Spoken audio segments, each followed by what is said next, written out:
It was a rainy Thursday evening when I finally confessed.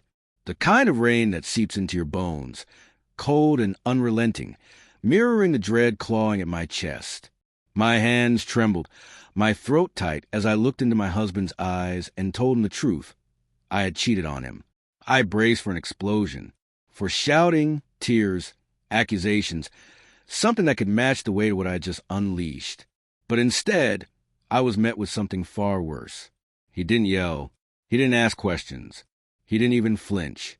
He just sat there, frozen in place, staring at me with a stillness that felt unnatural. A silence so cold, it wrapped itself around my body like a shroud.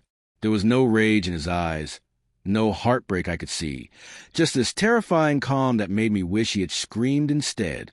After a moment, he nodded once, slowly, like a man who had heard a verdict he already expected. Then, without a single word, he stood up and walked out of the room. I followed him, desperate, stumbling over apologies, tripping over justifications I wasn't even sure I believed myself. I told him it was meaningless, that it was a mistake, that I hated myself for it. He turned to me, eyes unreadable, and simply said, "Okay." Then he walked past me like I was a stranger in his hallway. That night, he didn't come to bed. I lay awake, staring at the ceiling, every second echoing with the sound of that awful silence. I kept hoping he needed time, that maybe this stillness was a strange kind of forgiveness, that maybe deep down he still loved me enough to try.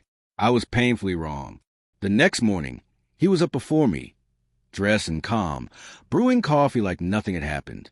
He asked if I needed anything from the store, smiled, a smile too neat, too polite, and said, "Never better," when I asked if he was okay. That smile chilled me more than his silence had.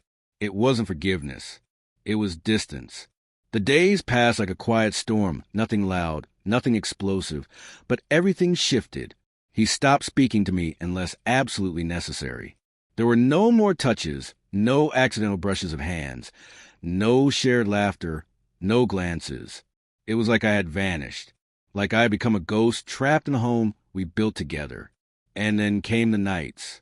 He started coming home late, or not at all. Sometimes I'd wake to the sound of the front door just before dawn.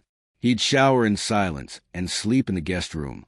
I asked where he'd been, and he'd shrug with a smirk and say, "Out." I knew something was happening. I just didn't know what. One evening, I found a suitcase in the hallway. He was calmly folding shirts into it. When I asked where he was going, he didn't make a scene. He just said he'd rented a small apartment across town. "I'll still help with the bills," he said, like he was discussing the weather. But I think space is best. He wasn't divorcing me. He was sentencing me, punishing me, not with fury, but with exile. To the world outside, nothing had changed.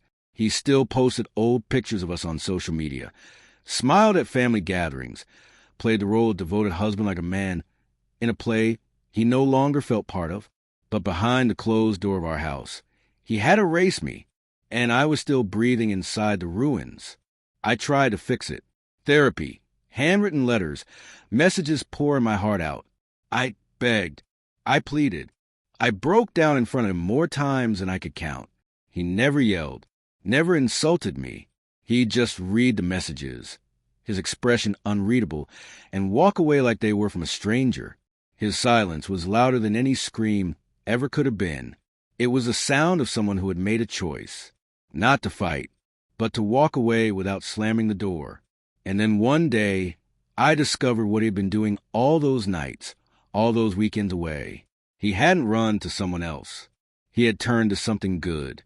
He had been volunteering, feeding the homeless, building shelters, spending weekends at orphanages, donating his time and energy to the kind of causes I once said I admired. He had taken the wreckage I left behind and built something better with it. Not for me, not with me, but for himself. He wasn't trying to punish me with cruelty. He didn't tarnish my name or drag me through the mud. He simply rose above me, grew in silence, built a new life rooted in kindness, purpose, and grace. And he did it all while I watched from the sidelines, uninvited, unwelcome. That, I think, is when it truly broke me, because he didn't destroy me. He didn't need to. He just let me stay exactly where I was. Trapped in the guilt, in the silence, in the shell of the life we once shared. I was no longer his partner. I wasn't even his memory. He had become more than I ever imagined, and I was left behind, a shadow watching a man she once knew become someone incredible without her. Now I sit in the home that once held laughter, love, and shared dreams, and it's all gone quiet. I see him sometimes, in passing, smiling brightly, surrounded by people who admire him, people whose names I don't know. And I know he didn't lose anything. I did. I lost a man I once thought I'd grow old with. Not because he fought to leave, but because he evolved past needing me. And that quiet ending, that absence of hate, that peace he found without me, it hurts more than anything I ever imagined.